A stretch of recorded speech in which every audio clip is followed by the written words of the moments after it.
గుంటూరు జిల్లా ప్రత్తిపాడు నియోజకవర్గంలోని సాగర్ కాలువను ఎమ్మెల్యే బూర్ల రామాంజనేయులు పరిశీలించారు. పెద్దనందిపాడు డీసీ చైర్మన్ కుసుమకుమారి స్థానిక నేతలతో కలిసి కాలువ వద్ద పూజలు చేశారు. తర్వాత కాలువపై తిరుగుతూ పనులు పరిశీలించారు. చివరి భూములకు సాగునీరు అందించేలా చేపట్టిన పూడికతీత పనులు, పిచ్చి చెట్ల తొలగింపు పనులను 45 లక్షల వ్యయంతో పూర్తి చేసినట్లు ఎమ్మెల్యే తెలిపారు. గుంటూరు ఛానల్, నల్లమడ వాగు అభివృద్ధికి ముఖ్యమంత్రి చంద్రబాబు హామీ ఇచ్చారన్నారు. ఈ ఎన్ఎస్పి కెనాల్లో దాదాపుగా 24 కిలోమీటర్ల దూరంలో ప్రవహిస్తుంది. ఈ 24 కిలోమీటర్ల ప్రాంతంలో 24 గ్రామాలు ఉన్నాయి, 25 చెరువులు ఉన్నాయి.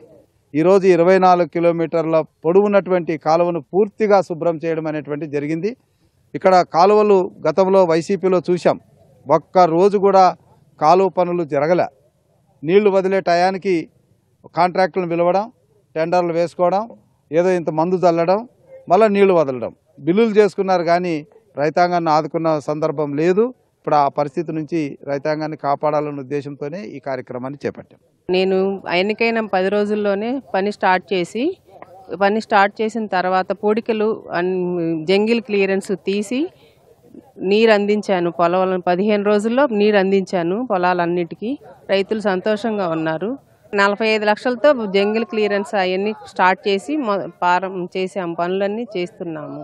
ప్రభుత్వం సహకారంతో ఇంకా నిధులు తెచ్చుకొని పనులన్నీ పూర్తి చేస్తాము. 2వ తారీఖు ఈ పనులు ప్రారంభించాం.